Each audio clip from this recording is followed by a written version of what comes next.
Shalom, selamat malam jemaat yang dikasihi Tuhan. Kita bersyukur pada malam hari ini kita boleh bertemu lagi di dalam MBS Online. Mari pada malam hari ini sebelum kita diperlengkapi dengan pengajaran, sama-sama kita datang kepada Tuhan. Katakan pujian ini dengan hati yang penuh dengan sukacita. Haleluya. Terima kasih Tuhan Yesus. Tuhan, Kaulah pengharapanku, ku percaya hanya kepadamu. Yesus, Kaulah perlindunganku, Engkau yang selalu ku puji. Penuh dengan pujian kepadamu ya Yesus Tuhan.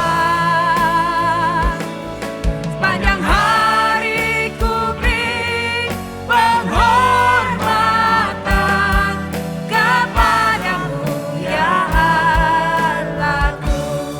Tuhan, Kaulah pengharapan kami. Tuhan, Kaulah pengharapanku. Kami percaya hanya kepadamu. Yesus, Kaulah perlindungan kami. Perlindunganku, Engkau yang selalu ku puji.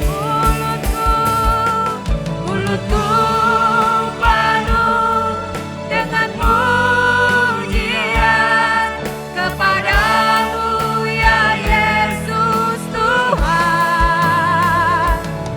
Sepanjang hari ku beri penghormatan kepadamu ya Allahku. Sekali lagi mulutku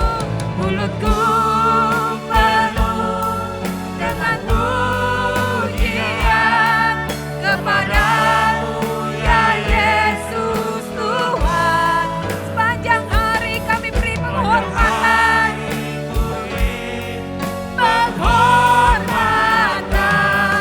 kepadamu ya Allahku.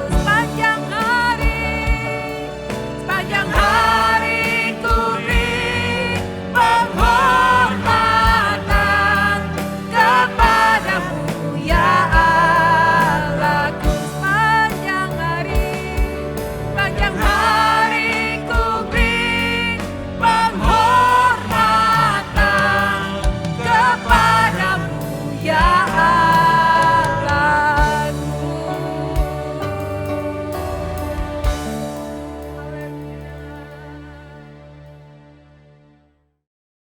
Shalom, jemaat Tuhan GSCA Maranatha Palembang.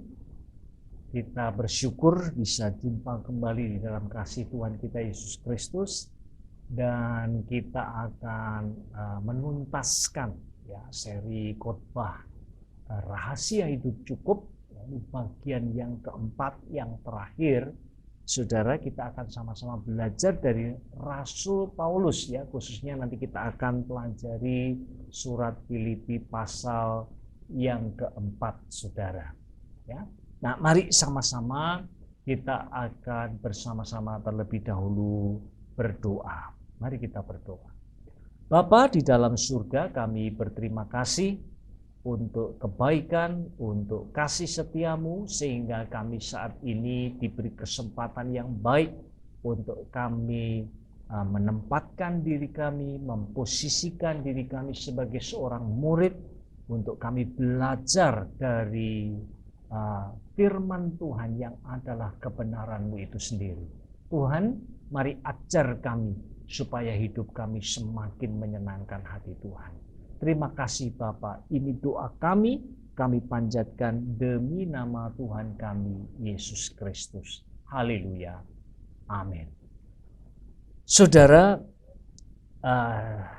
jujur saja ya, apa yang saya sampaikan kepada Bapak Ibu dan Saudara sekalian telah memberkati saya sedemikian rupa, dan saya belajar banyak dari seri khotbah ini, saudara, dan saya mendapati ya, bahwa ini mengubahkan kehidupan kita dengan cara-cara yang luar biasa.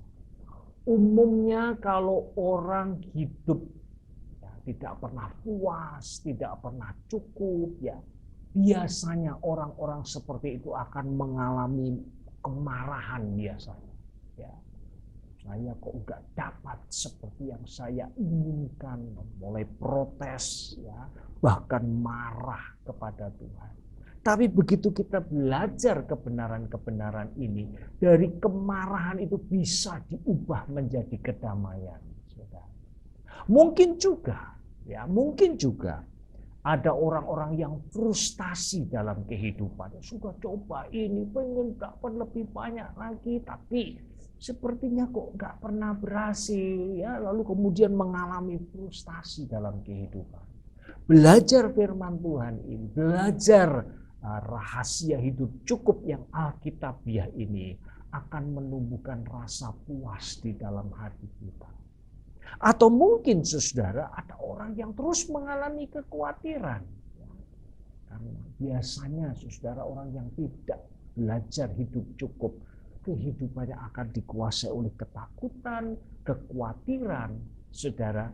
Tetapi sekali lagi belajar prinsip-prinsip firman Tuhan ini akan menolong kita untuk menumbuhkan iman percaya kita kepada Tuhan. Seperti yang saya katakan yang lalu, kita akan segera menuju ke surat Filipi, ya, pasal yang keempat. Saya akan baca mulai ayat yang ke-11. Ya. Firman Tuhan katakan demikian. Kukatakan ini bukanlah karena kekurangan, sebab aku telah belajar, ya, aku telah belajar mencukupkan diri dalam segala keadaan. Ini kata aku telah belajar, ini penting sekali. Saudara, ini bukan belajarnya dari buku, ya, bukan dari mendengarkan ceramah, tidak. Tetapi betul-betul Rasul Paulus belajar mengenai hidup cukup itu dari pengalaman kehidupannya. Kita membaca dari surat-suratnya, ya, betul-betul Paulus mengalami keadaan yang sangat ekstrim, pernah berada di atas sekali, ya, kelimpahan, juga pernah ada di titik 0 point, ya, di titik 0, saudara. Waduh, ini ekstrim sekali. Ya, beliau pernah mengalami perkara-perkara yang bahkan hampir merenggut nyawanya sendiri, saudara. Ya, mungkin ya waktu kita membandingkan diri kita dengan Rasul Paulus, wah, saya ini nggak seberapa ya dibandingkan dengan apa yang dialami oleh Rasul Paulus. Tapi saya percaya, saudara, ada hal-hal tertentu nanti ya yang kita akan coba pelajari dan kemudian kita bawa pulang, ya, dalam pengertian bahwa itu bisa kita terapkan di dalam kehidupan kita. Yang penting kita harus punya sikap mental yang sama. Aku telah belajar, aku mau merendahkan diri dan aku mau belajar. Belajar selalu membutuhkan proses, ya, ada yang cepat, ada yang lambat. Tapi paling baik, saudara, kita terus berjalan bersama dengan Allah untuk kemudian kita terus bertumbuh di dalam iman kita kepadanya. Saudara, lanjut sekarang, ya, ayat yang ke-12. Aku tahu apa itu kekurangan dan aku tahu apa itu kelimpahan. Dalam segala hal dan dalam segala perkara tidak ada sesuatu yang merupakan rahasia bagiku. Baik dalam hal kenyang maupun dalam hal kelaparan. Baik dalam hal kelimpahan maupun dalam hal kekurangan. Kemudian ayat 13, ayat yang saya kira kita semua kenal, bahkan yang sering menjadi ayat emas, katakanlah begitu, ya. Sekalipun saya sendiri tidak begitu setuju dengan istilah ayat emas, ya, seolah-olah ada ayat perak, nanti ada ayat perunggu, ya, di bawah lagi ada ayat apa lagi saya nggak tahu saudara. Tetapi sesungguhnya ya, semua ayat itu adalah ayat emas. Semua perkataan yang tercatat di dalam Alkitab kita semuanya diwahyukan oleh Allah. Ya, ayat 13, segala perkara dapat kutanggung di dalam Dia yang memberi kekuatan kepadaku. Nah, mari saudara kita akan belajar ya dari pengalaman Rasul Paulus ya, bagaimana dia mengembangkan kehidupan yang dipenuhi dengan rasa cukup itu. Ya. Yang pertama, saudara, yaitu memilih untuk bersyukur. Ya. Titik tolaknya kalau kita mau belajar ya untuk hidup cukup di dalam Kristus, titik tolaknya itu adalah bersyukur, saudara. Itu merupakan starting point-nya. Ya, sebelum nanti kita akan lebih jauh belajar dari prinsip-prinsip yang selanjutnya. Tapi harus dimulai dengan syukur. Ya.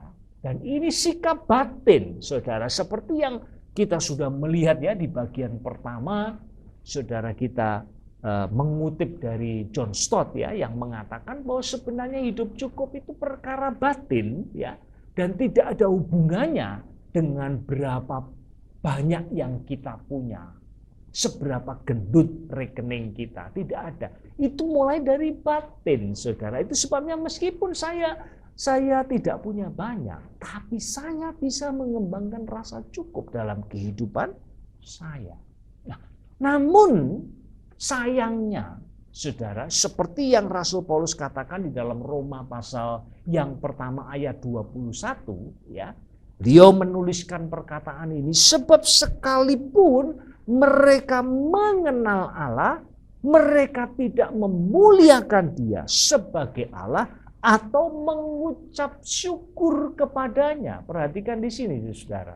Nah, ini Rasul Paulus sedang berbicara mengenai manusia yang telah jatuh ke dalam dosa. Allah sesungguhnya sudah mewahyukan dirinya dengan begitu jelas ya, melalui alam semesta. Kita bisa menyaksikan kemahakuasaan Allah.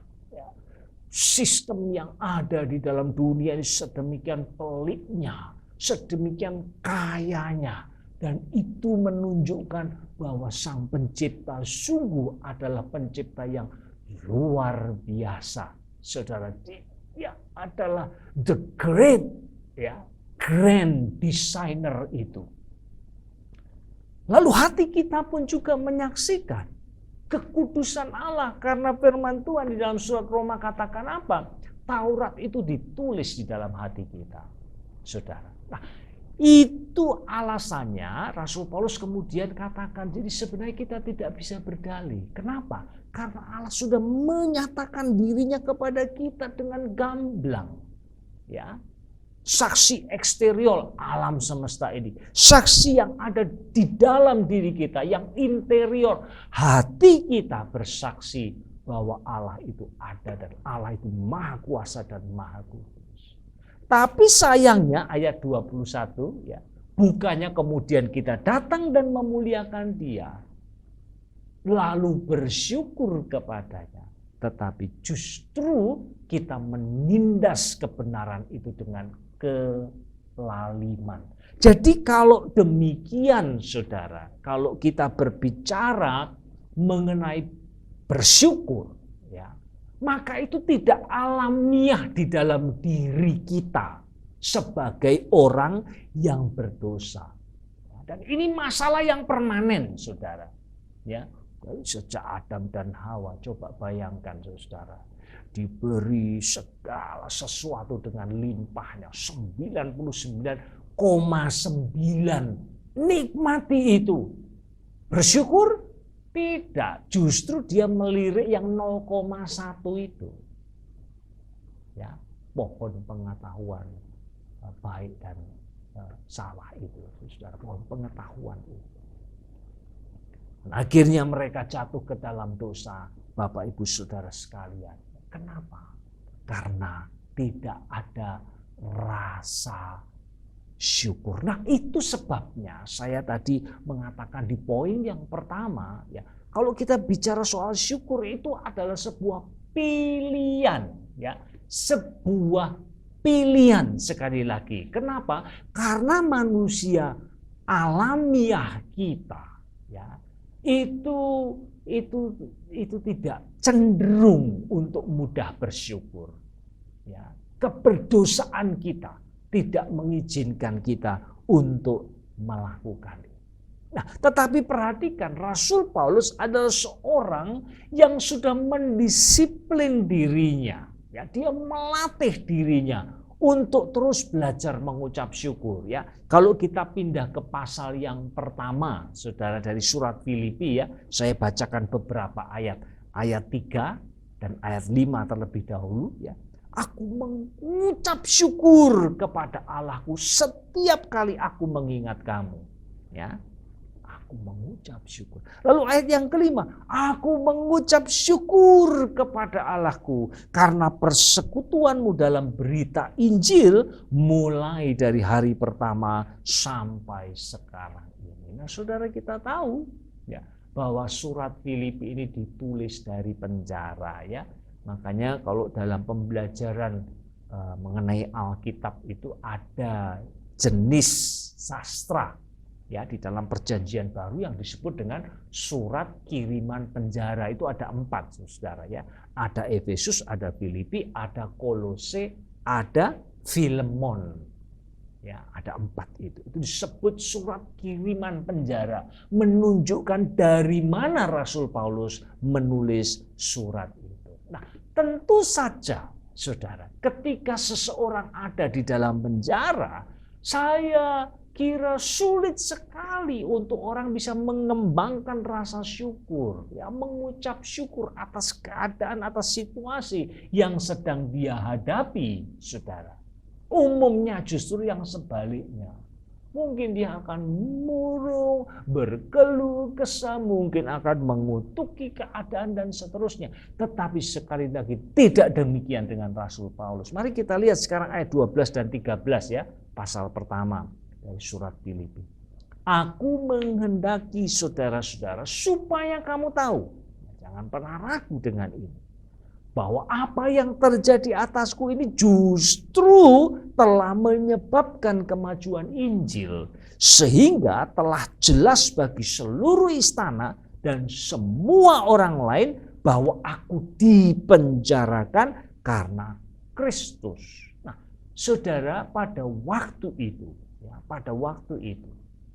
Rasul Paulus ketika di penjara, dia dirantai, dan dirantainya ini bukan ke satu tiang, ya, atau satu bagian dari tempat di mana dia di penjara, tetapi dihubungkan, ya, rantai itu dengan seorang penjaga, seorang serdadu Romawi yang bertugas untuk menjaga, mengamankan Rasul Paulus. Dan itu ada shiftnya, ya, tiap 6 jam ganti orang. Bisa orang yang sama tapi umumnya ganti. Nah, pada saat itu terjadi, Rasul Paulus melihat ini sebuah kesempatan. Ya, kesempatan untuk apa? Untuk memberitakan Injil kepada mereka. Ya, perhatikan di sini. Ketika dia dalam situasi yang buruk seperti itu, dia masih melihat sisi terang dan dia mengubah situasi buruk itu menjadi sebuah peluang untuk mewujudkan visi yang selama ini ada di depan dia, yang dia selalu pegang teguh, yang selalu dia prioritaskan dalam kehidupannya. Kalau ada kesempatan memberitakan Injil, berapapun harganya, dia tidak segan-segan untuk membayarnya.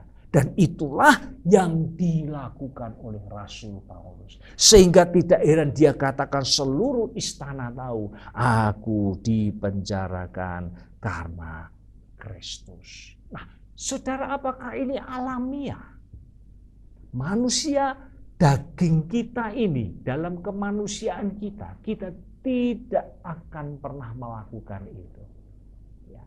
Itu sebabnya Rasul Paulus melatih dirinya. Ya, supaya apa? Supaya dia bisa mengalahkan dagingnya dan kemudian dia bisa hidup bagi Kristus. Ya.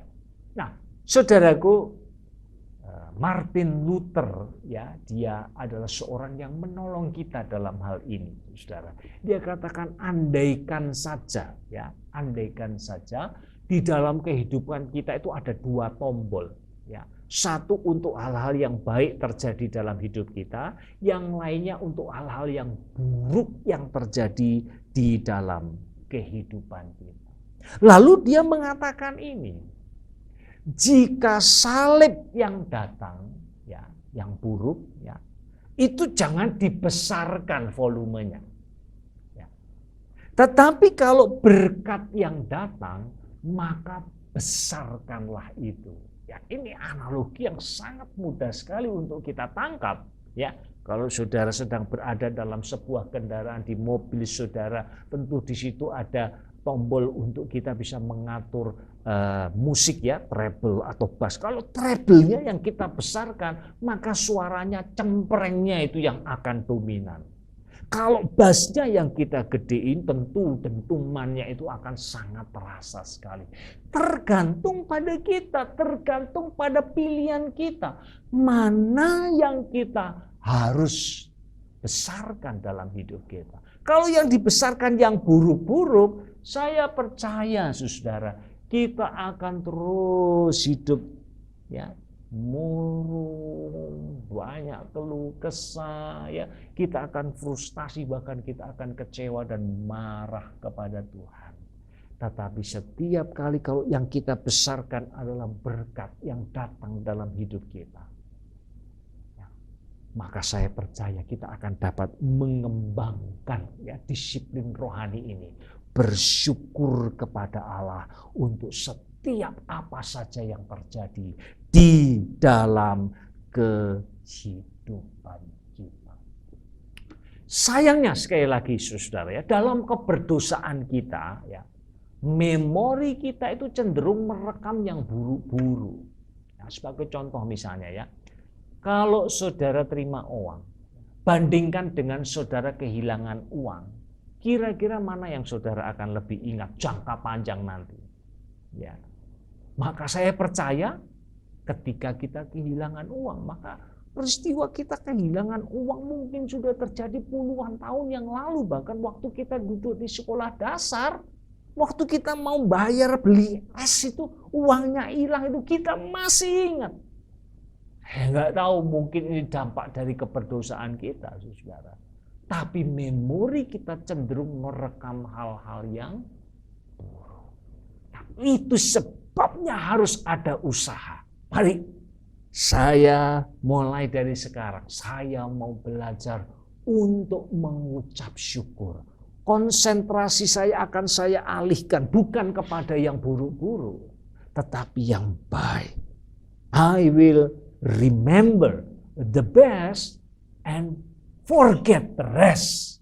Barangkali itu sangat tepat sekali, saudara. Saya mau belajar mengingat yang baik-baik.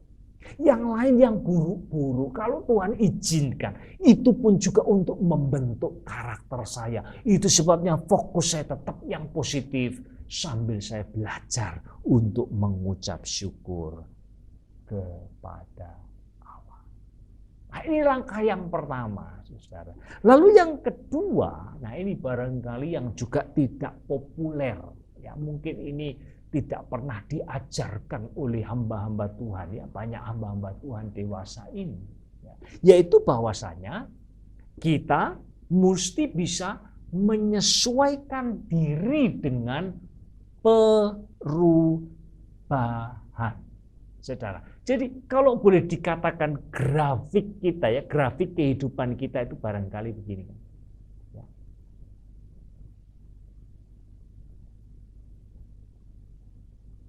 Ada saat di mana kita di atas, ya, ups, kelimpahan, kenyang. Ya. Lalu ada saat di mana kita ada di bawah, downs. Ya. Kita mengalami masalah, kesulitan, krisis, tragedi kehidupan barangkali, saudara, ada saat-saat seperti itu. Itulah kehidupan. Ya.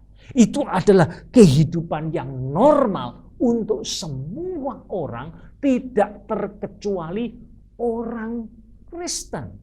Nah, kalau kita mau, saya kepinginnya hidup Kristiani saya itu begini terus atau begini terus. Nah, itu kalau sudah garis lurus itu tandanya tidak ada kehidupan lagi.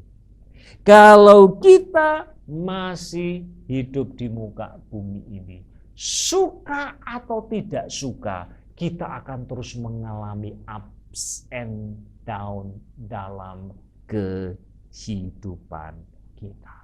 Apakah itu secara jasmani, secara emosional, secara finansial, ya, secara sosial, hubungan kita dengan orang lain, itulah yang terjadi, saudara. Sebabnya Rasul Paulus katakan apa tadi? Aku tahu, ya, ini berdasarkan pengalaman lagi-lagi. Apa itu kekurangan? Dan aku tahu apa itu kelimpahan. Dalam segala hal dan dalam segala perkara tidak ada sesuatu yang merupakan rahasia bagiku, baik dalam hal kenyang maupun kelaparan, baik dalam kelimpahan maupun dalam kekurangan. Saudaraku, inilah kehidupan Kristiani yang normal. Ini yang normal. Seringkali diajarkan, ya, oleh pengajar-pengajar tertentu, saudara, kalau kita ada di bawah itu berarti ada yang salah. Mungkin ada kutuk keturunan, ada dosa yang belum dibereskan. Saya percaya dosa itu memberi dampak ke dalam kehidupan kita. Saya percaya, saudara. Tetapi saya mau mengatakan ini, siapapun kita, ya, siapapun kita, apakah saudara seorang hamba Tuhan, apakah saudara seorang diaken, seorang aktivis di gereja, maka saudara tidak dikecualikan dalam hal ini. Ya, di dalam kehidupan seorang percaya, bahkan termasuk Rasul Paulus, ya, seorang yang dipanggil secara khusus oleh Allah untuk menjadi rasulnya. Dan perannya begitu besar, sehingga surat-suratnya, ya, tercatat di dalam Alkitab kita sebanyak 13 buah, saudara. Luar biasa. Tapi apakah dia perjalanan hidupnya mulus? Ya, diistimewakan sama Tuhan, selalu diberi kemudahan? Tidak, saudara. Dia juga mengalami kehidupan yang normal, yang ada fluktuasinya. Kadang kita di atas, kadang kita ada di bawah. Kuncinya apa? Menyesuaikan diri dengan perubahan. Ada sebuah perkataan yang sangat baik, ya, yang katakan begini: baik dan buruk terjadi pada semua orang tanpa terkecuali, ya. Tapi orang yang paling bahagia adalah orang yang dapat menyesuaikan diri dalam keduanya dengan hati yang tenang dan terbuka. Ya, saya suka dengan yang terakhir ini, ya, catatan yang terakhir, ya. Bisa menyesuaikan diri dalam keduanya dengan hati yang tenang. Itu apa? Tidak protes, tidak mengeluh. Lalu terbuka ini apa? Mau belajar, saudara. Dan itulah yang dilakukan oleh Rasul Paulus. Ketika dia berada di bawah, dia bukan kehilangan rasa syukurnya kepada apa yang Tuhan izinkan terjadi dalam hidupnya. Dia tetap memandang kepada Allah, bahkan tetap menaikkan syukurnya kepada Allah. Sementara dia di atas, dia tidak kemudian menjadi kehilangan kendali sehingga akhirnya dia membelakangi Allah dan hidup, ya, dengan kekuatannya sendiri. Tidak, saudara. Dalam keduanya matanya tetap tertuju kepada Allah. Saudaraku, suatu saat saya melayani di sebuah persekutuan doa, ya, Nah, itu diadakan di rumah seorang pengusaha, dan begitu selesai saya dipanggil oleh istrinya dan dia katakan kepada saya, "Pak, tolong doakan suami saya." Ya. Lalu saya bertanya, ada apa? Ya, masalahnya apa? Supaya saya lebih spesifik dalam berdoa.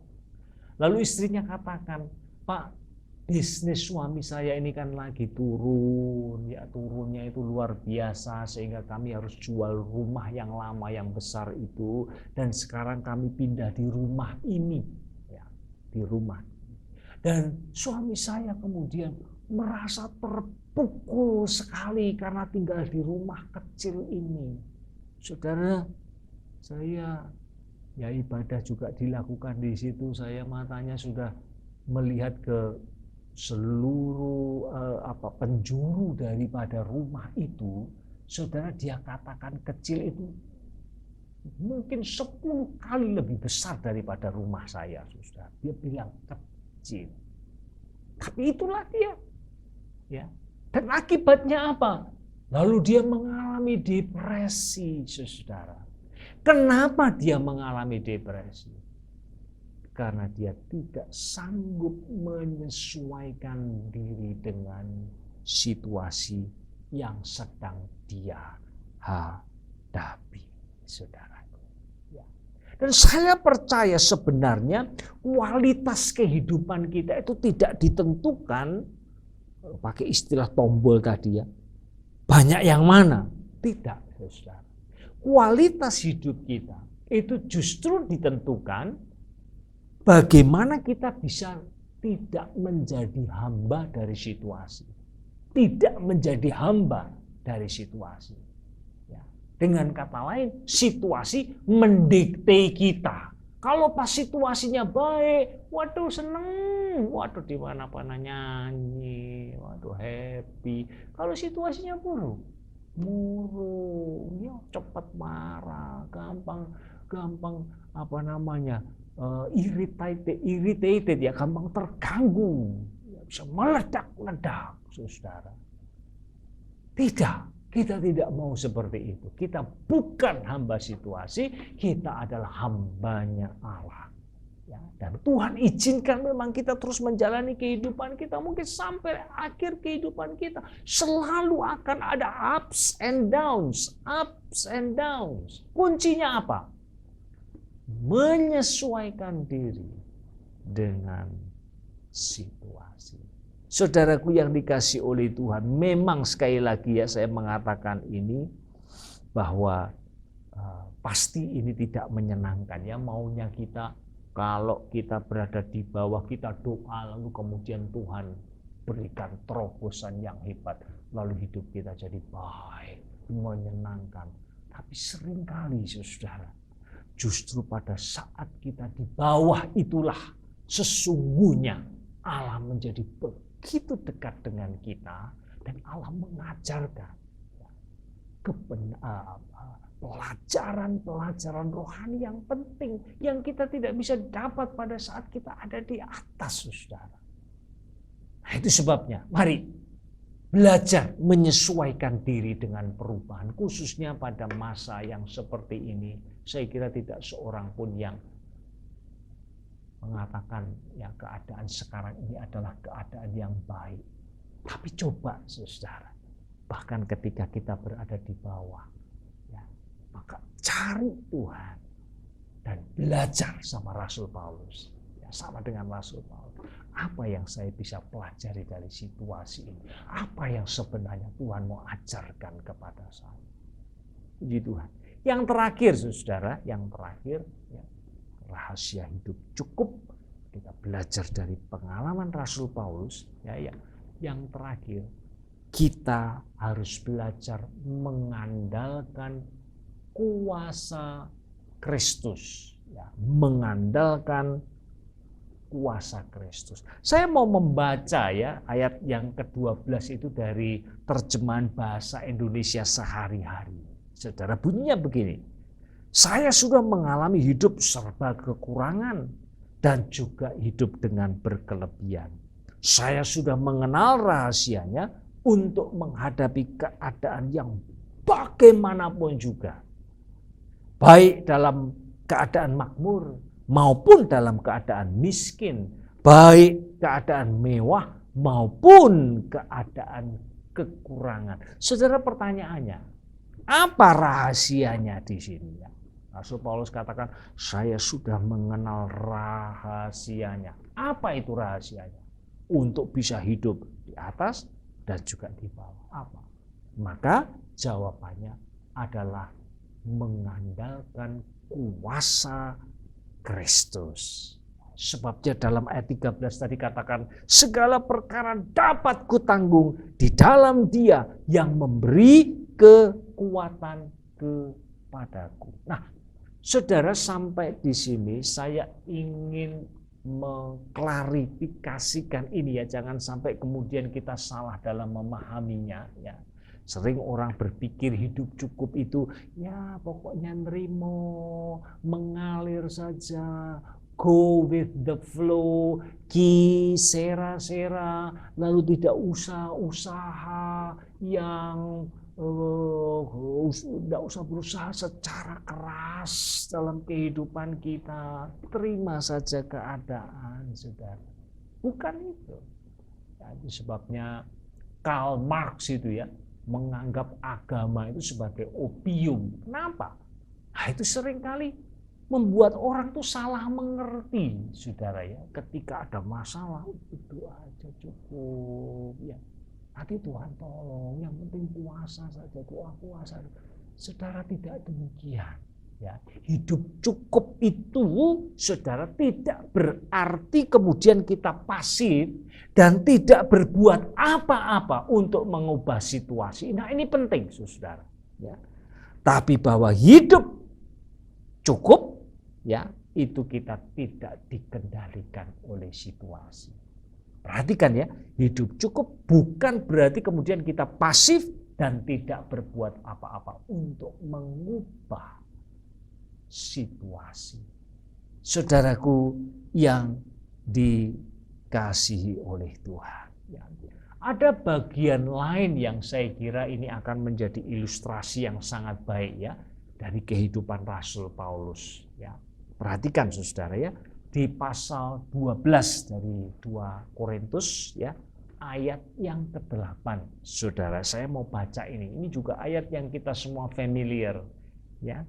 Tentang hal itu aku sudah 3 kali berseru kepada Tuhan supaya utusan iblis itu mundur daripadaku. Perhatikan di sini ya. Ayat ini menunjukkan apa? Bahwa Rasul Paulus itu berusaha di hadapan Tuhan, dia berdoa, mungkin disertai dengan puasa. Ya, sungguh-sungguh dia mencari Tuhan, memohon dengan amat sangat supaya dia dibebaskan dari utusan iblis itu, duri dari dalam daging itu. Ya. Apa itu? Ya, kita nggak pernah tahu, tetapi kemungkinan itu sebuah penyakit, saudara. Nanti ketika kita tiba di surga, ketemu Rasul Paulus, baru kita bisa tahu dengan pasti. Katakanlah itu sebuah penyakit, saudara. Maka dia bukan orang yang kemudian setelah nerimo, tidak. Dia berdoa kepada Tuhan, memohon supaya Allah akan melepaskan dia. Dan saya percaya, saudara, kalau dia mendengar ada tabib yang baik di sana, orang yang ahli dalam pengobatan di satu tempat, saya yakin Rasul Paulus akan mendatangi mereka dan berusaha supaya dia bisa disembuhkan dari penyakit itu. Dan dia juga datang kepada Allah. Dia berlutut di hadapan Allah, mohon belas kasihannya supaya dia bisa dilepaskan dari penyakit itu. Lalu apa jawaban Tuhan? Ya, pasal 12 ayat yang ke-9 sekarang. Tetapi jawab Tuhan kepadaku, cukuplah kasih karuniaku bagimu, sebab justru dalam kelemahanlah kuasaku menjadi sempurna. Sebab itu terlebih suka aku bermegah atas kelemahanku, supaya kuasa Kristus turun menaungi aku. Nah, ini saudara, saya mau mengatakan ini ayat 9 ini sinonim dengan Filipi 4 ayat yang ke-13 itu. Saudara, ya. Segala perkara dapat kutanggung Dia di dalam Dia yang memberi kekuatan kepada. Di saat kita ada di atas, mungkin kita bisa jalan hidup kita secara enteng. Tapi begitu kita ada di bawah, saudara, apa yang kita butuhkan? Tidak lain adalah kuasa Kristus yang bekerja di dalam kehidupan kita. Itulah yang memungkinkan kita kemudian kita bisa mengembangkan hidup dengan cukup. Ya. Hidup dengan rasa cukup. Ketika kita sadar, bahkan ketika saya lemah pun, maka ada kuasa Kristus yang sanggup untuk menaungi saya, akan menjaga saya untuk saya tidak keluar dari track ya, yang Tuhan sudah tetapkan untuk saya jalani, dan saya pada akhirnya bisa menjadi pemenang oleh karena saya mengandalkan kuasa-Nya. Saudaraku yang dikasih oleh Tuhan Yesus, ya. Di akhir dari seri khotbah ini saya mau mengajak kita sekalian. Begitu jelas ada prinsip-prinsip yang kita sudah pelajari, saudara. Dan saya percaya sungguh Allah memanggil kita untuk kita bisa mencukupkan diri kita di dalam Kristus Yesus. Ya. Bukan berarti kemudian kita tidak perlu punya ambisi, saudara, ya.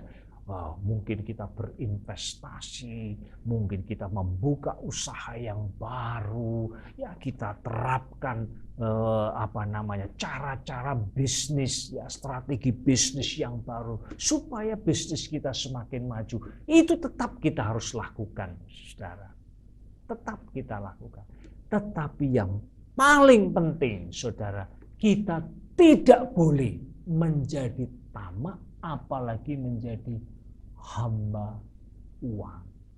Dan ketika suatu saat, ya, sebab tidak ada yang kekal di muka bumi ini, suatu saat mungkin kalau kemudian kita mengalami ya masalah dalam bisnis, ya, krisis dalam pekerjaan kita tidak meninggalkan Tuhan, tetapi kita tetap mengucap syukur kepada Tuhan. Sebab kuasanya itu sempurna untuk dapat menopang kehidupan kita.